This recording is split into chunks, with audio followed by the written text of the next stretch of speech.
Hello and welcome here. My name is Earl and I'm alright.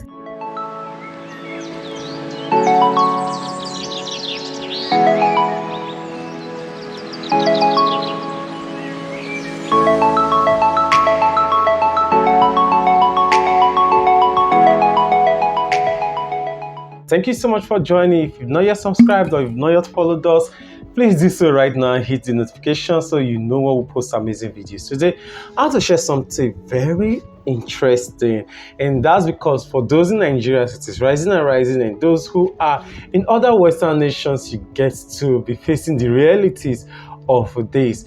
Does body count matter, right? Does the body count of women matter?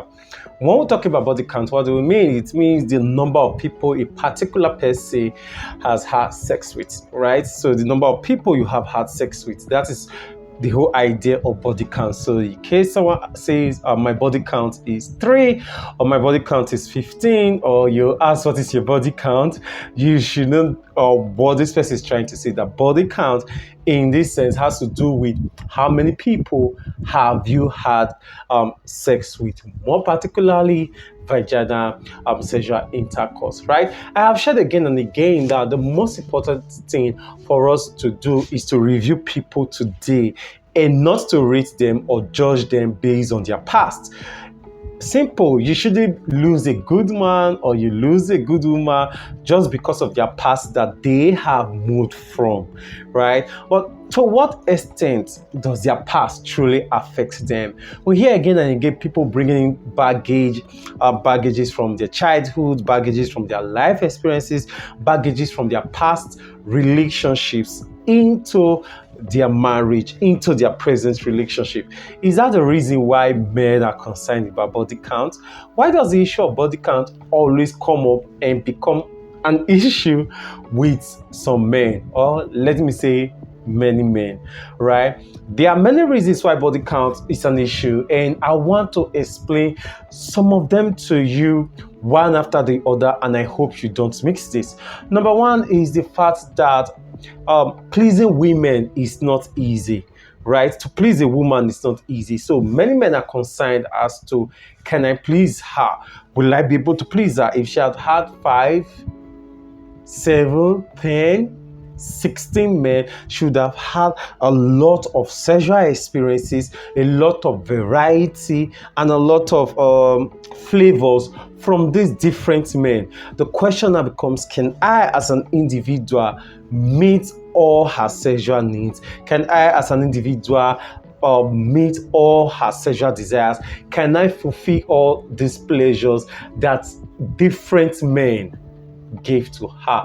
Yes, again and again in counseling and therapy, we have seen situations where people try to rate their partner based on their ex. Like, my ex used to do this, my ex could do this, my ex would do that, but this my partner is not wanting to do this, is not making an effort trying to see how she or him could do better, right? And men are concerned about this. So their concern is, will I be able to satisfy the appetite that these different men have created in her? Let's realize first of all that if you follow male sexuality and you follow female sexuality, it appears that women's sexuality is more intricate, right? It's more complex to be understood.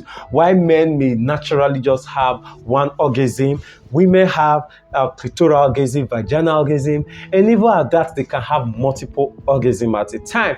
And now they are beginning to bring up things like nipple orgasm, orgasm of the belly button, and just different. Now, with a woman, you have to start asking yourself, where is the A spot?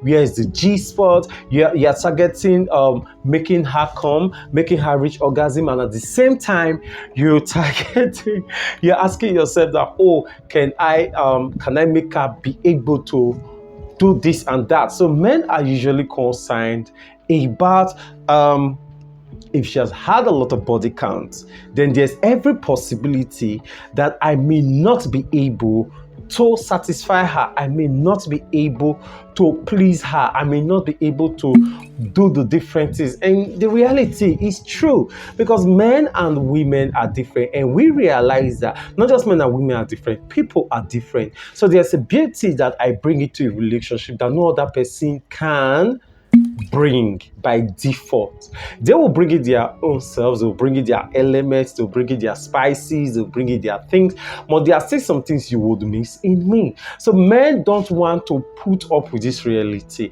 Remember, I'm answering this question from the point, from the view of men, right? From how men treat this, whether does a woman's body count actually matters to a man. So men don't want to go through this stress of meeting someone that they have to please.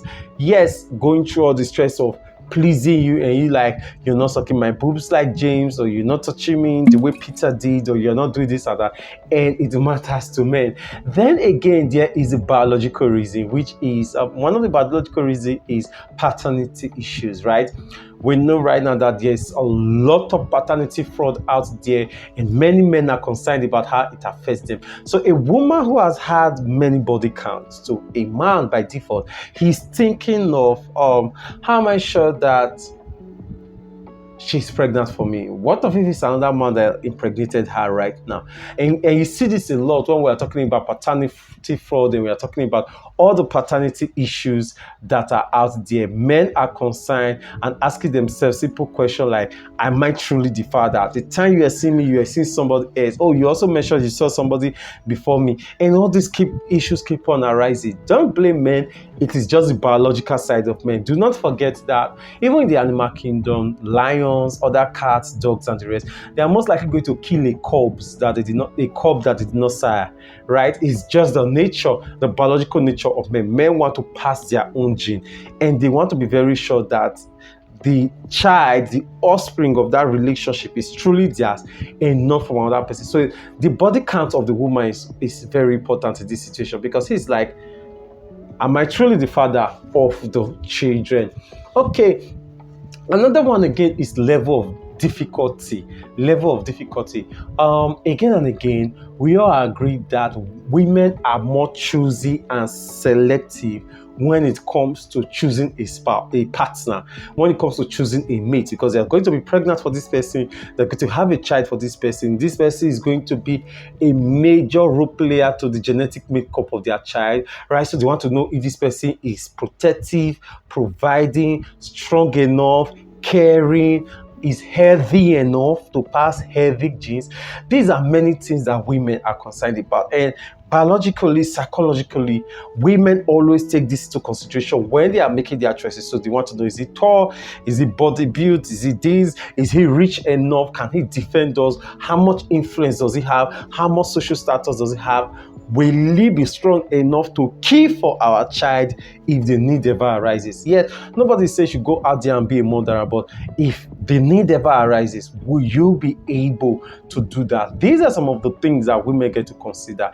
And these things make women very choosy as to who they choose to mate with, who they choose to have sex with. So when a woman has had several body counts, the man who is about to enter her life is now wondering, like, are you serious? Is that how you make your decisions? You just choose anybody, you just sleep with anybody, you just get to hook up with anybody. You know, men are not that selective. Men are not that choosy, because they have the options of, they could literally impregnate 200 different women in 1 year. They have that capacity.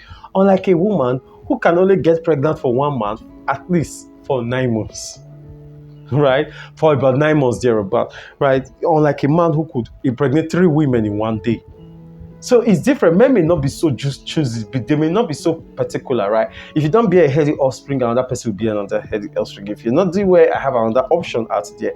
I'm talking about this from the biological perspective. But for women, they are very choosy, because if they give birth to this child, they may still have to care for this child for a very long time, for several years, before this child can be on his own, on her own. So the woman is very concerned about who will be the father of this child, who will be the person that will be this child. So how the number of body counts you have, to a large extent, tells us about your decision and your choice and your choices when it comes to men, how well you choose men. So the idea is that because it is easier for men to choose, men will always choose randomly.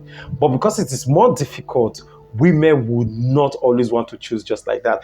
And now it all brings me down to the level of difficulty, right? Which is another reason why body count may count for men. For a man to woo a woman, to seduce a woman, is more difficult than for a woman to seduce a man, right? So for a man to seduce a woman, he has to display his masculinity. So this man has a lot to display to actually prove to this woman that I am strong enough, I am healthy enough, I am capable, I can provide, I can defend, I am not sick, there's no infirmity in me, and all of that, right?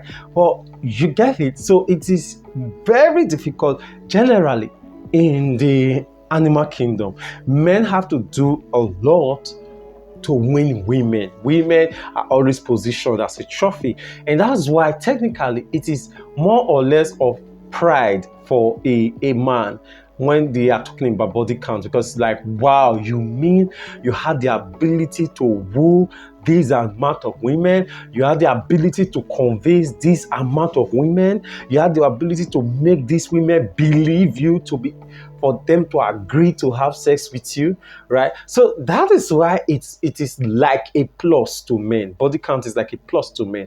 But unlike women, it becomes a minus. It becomes something bad. Why is it something bad? I will tell you why. Because men are not difficult to win. Men are not difficult to woo. You are the person that is difficult to win. You are the person that is difficult to woo. So the more people you've had sex with, the higher your body count.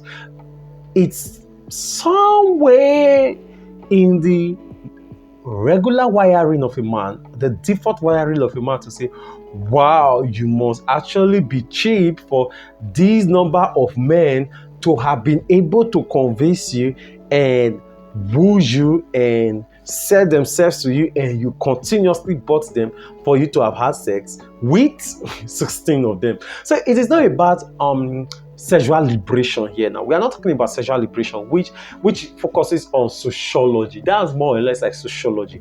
We are talking about biology, right? We are talking about biology and the natural psychology of a default man and of a default woman. So these are some of the reasons. I remember one person that most people don't like, Andrew Tate.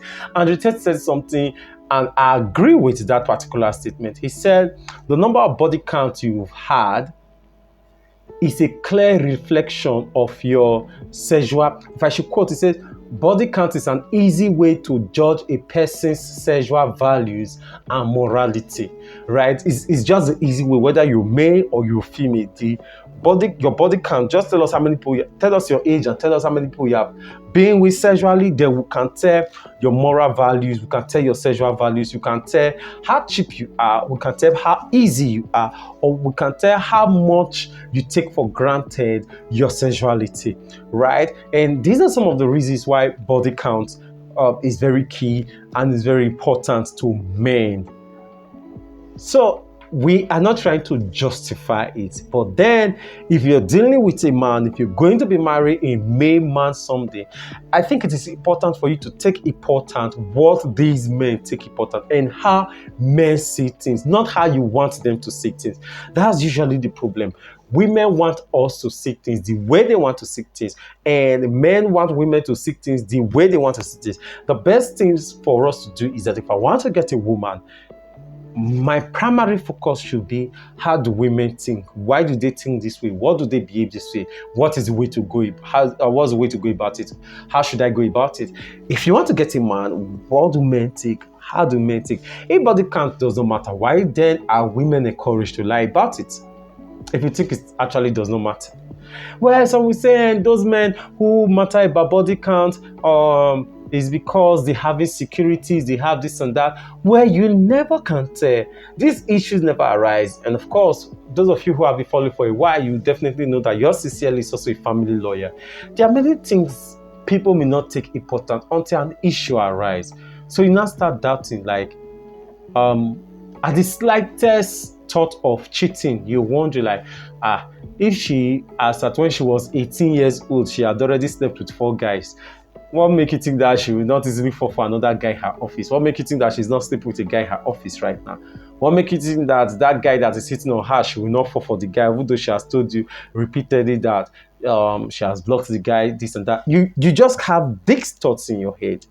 These are thoughts that may never arise if, for example, you married the person as a virgin at the age of 28, and the person has a degree, the person has a master's, the person works in a big company, the person works in a common office, and you marry the person as a virgin at 28. There are some fears you will not have, right? So while we may say some things actually don't matter, while we may want to argue that the insecurity of some things, we should actually see how they play out. What about the time you have a child and the child does not look exactly like this man? And now people are beginning to wonder, are you sure that this child is truly your own? There are some things you should also take into consideration. But bottom line, like I said from the very beginning, do not lose a great woman because of body count. Do not lose a great man because of body count. Yes, the baggage may still be there. The person may still come with the baggage. But if the person has moved past that past, and the person has worked on it, the person has been deliberate, the person maybe has even sought therapy, the person has been able to maintain chastity for a period of time, I think to a large extent you should trust the person. And of course, if you think that body count does not matter, then I should ask a question. If all the people that you have had sexual relationship with, you could not maintain a relationship with them for more than 1 year, 6 months thereabout, or for 1 year, 8 months, you could not maintain a relationship with them longer than that, how do you want this guy to believe that you'll be able to do a 5 year, 10 years, 15 years, 50 years marriage with him? So it's not something we should just joke with, or something we should just take irrelevant or not so important. It's a big deal. And what is a big deal? It's a big deal. We should not toy with it. Thank you so much for following. My name is Earl and I'm alright. If you contact us through the details showing on the screen or in the description section, I will be the one that will attend to you. Subscribe, share this with your friends, let them learn the same things that you are learning. Thank you so much. You rock.